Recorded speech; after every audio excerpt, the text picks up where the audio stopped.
I was hoping to do my first garden tour today, but it is so windy outside. We had cold temperatures overnight in the 30s. You can probably see the wind. You may be able to hear it, but you can definitely see the sides of the greenhouse are going in and out. It is warm in here though. Here's one of our little tomato plants. They're doing good and growing good. Peppers are still inside, so I hope that I can do a video showing you all that in the coming days. But today I was going to talk about some sayings. I love our Appalachian language. I'm just plumb foolish about it.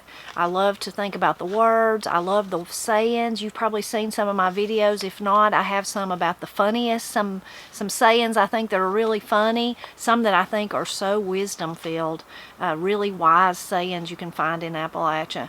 But today I was going to share some that I kind of use them on myself a lot to give myself pep talks. Do you ever have to give yourself a pep talk?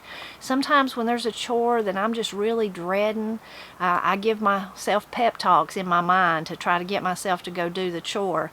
Usually it's not really, it is in my mind, but whose voice it is, it's Pap and Granny's voice that I hear in my head.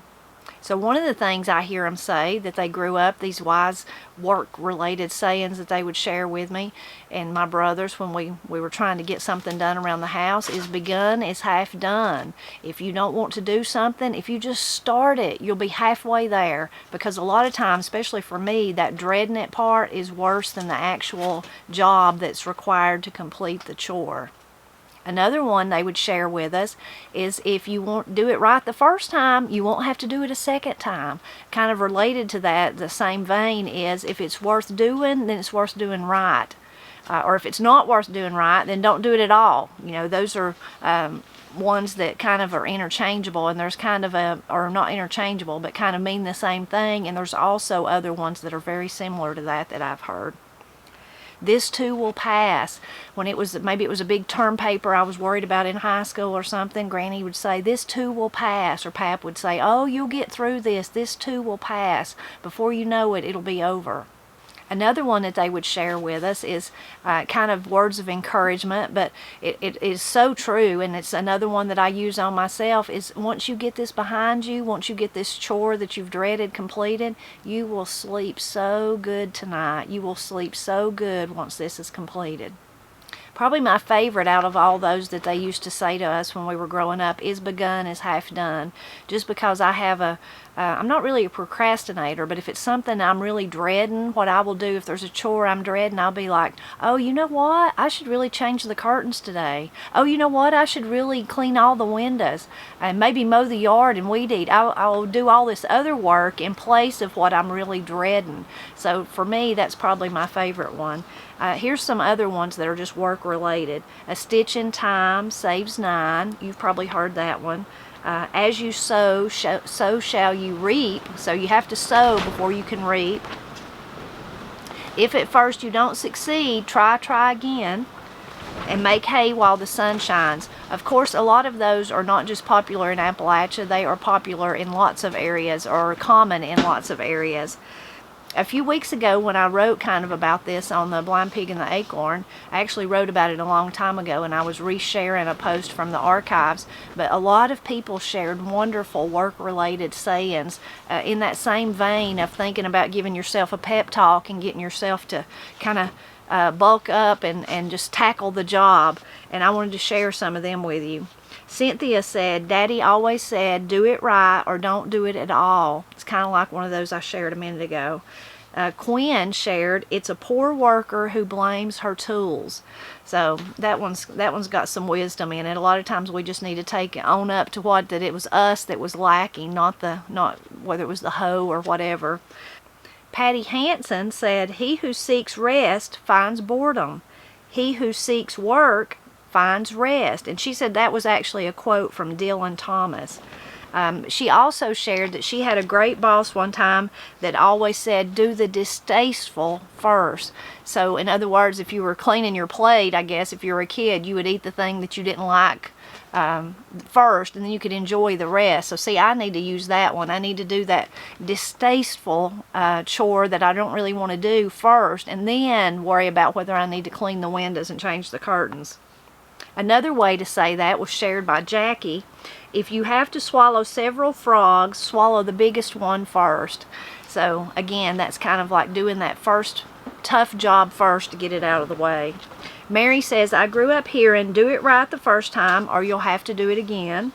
Liz, since I am now the only one at my house, I tell myself, if it's to be, it's up to thee. I like that one. If it's to be, it's up to thee. Ron Bass said, my dad would say when we had a big job to do, such as hoeing 7 acres of tobacco, he would do the first plant, then say, now all we have to do is finish. I like that one. That one goes back to the begun is half done. If you just start, you're that much closer to finishing.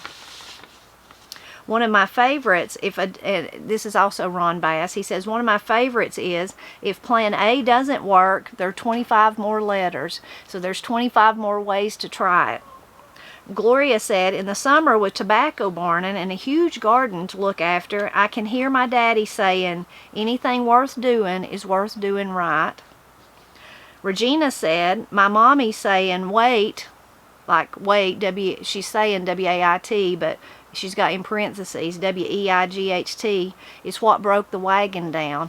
I really like that one. Next time someone tells me to wait, I'm going to say, wait is what broke the wagon down. You know, you need to come on, step it up. She would also say that me and my brother gave it a lick and a promise we would do it better next time. I've heard that one often. You know, I've just give it a lick and a promise today, but I'm going to come back and do it better next time. Another one kind of similar to that is you'll hear people say you're going to have to lick that calf over. So you're going to have to re-lick it like a mother cow taking care of her calf. And Regina says, I can also remember her saying, can't never did nothing. Can't never did do nothing. And she said, I guess we needed a lot of pep talks growing up. Well, I do too, Regina. Darlene said, my mother used to say, can't never did anything, but try always did. I like that one. Can't never did anything, but try always did. Tommy says, an ounce of prevention is worth a pound of cure. So true. Having worked over 20 years on healthcare equipment, I found that if I went strictly by the book, that item was probably not going to come back to haunt me. So that one's a really good one. That kind of goes in line with the doing it right. If you do it right the first time, then you're not going to have to do it again. Wanda shared that procrastination is the thief of time. Procrastination is the thief of time. That one's a wise one. A.W. Griff said, I can't think of anything that hasn't been covered, but it did make me think of something that don't exactly fit. It was said by my papa when we took our dinner break from hoeing a big bottom of field corn. When he decided it was time to go back to work, he would say, grasshopper, grasshopper, give a little jerk. Grasshopper, grasshopper, let's go to work. I really love that one. Grasshopper, grasshopper, give a little jerk. Grasshopper, grasshopper, let's go to work. Love that.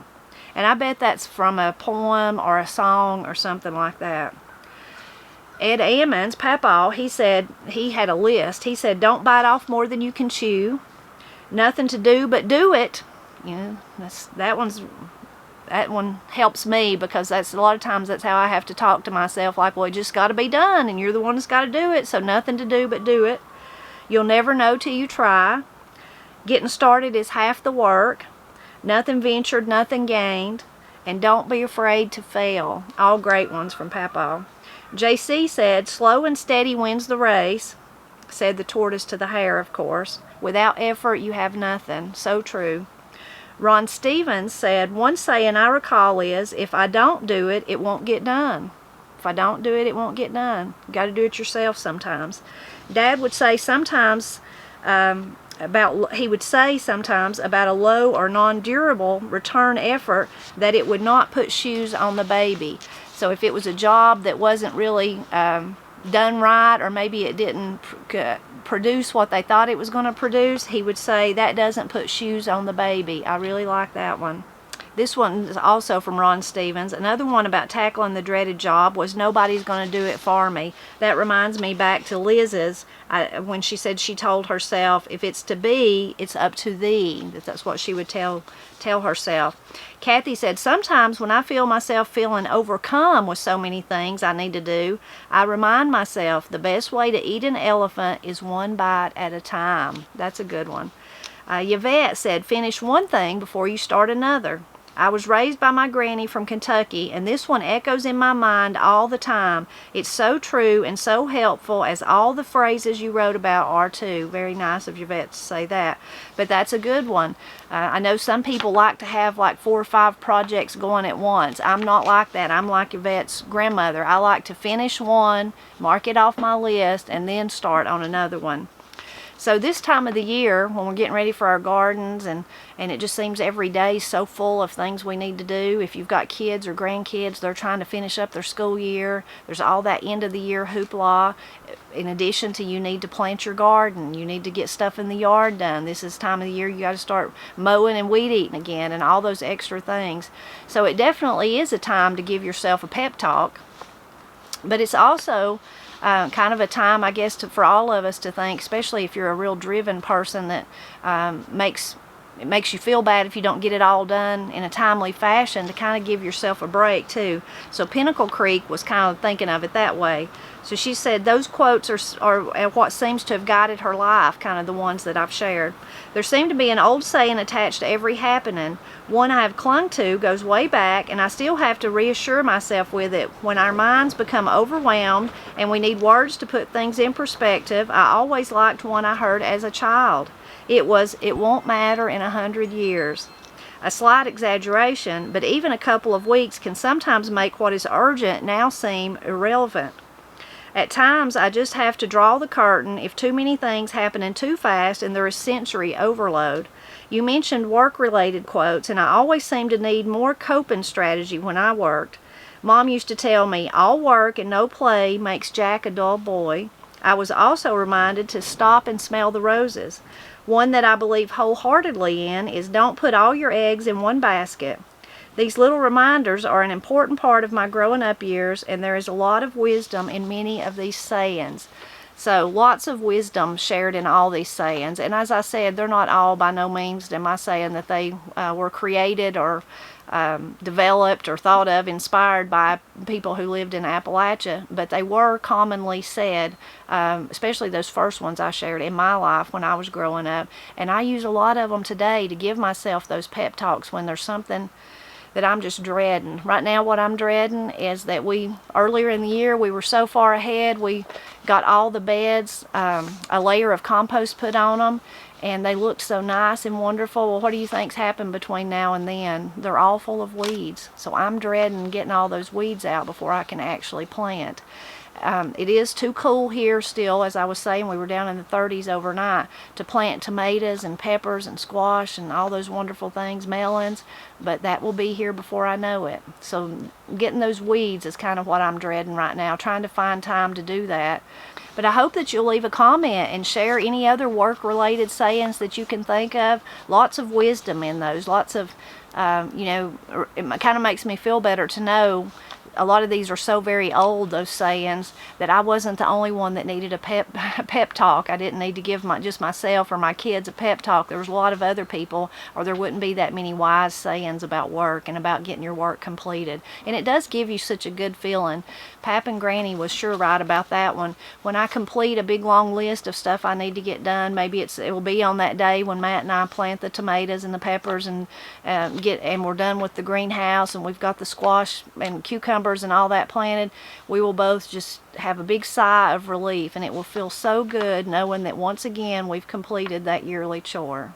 So please leave a comment with any other work-related sayings you can think of, and as always, I hope you'll continue to drop back by often to help me celebrate Appalachia, which is a whole lot of Appalachian language and wonderful sayings and words that are used in this area.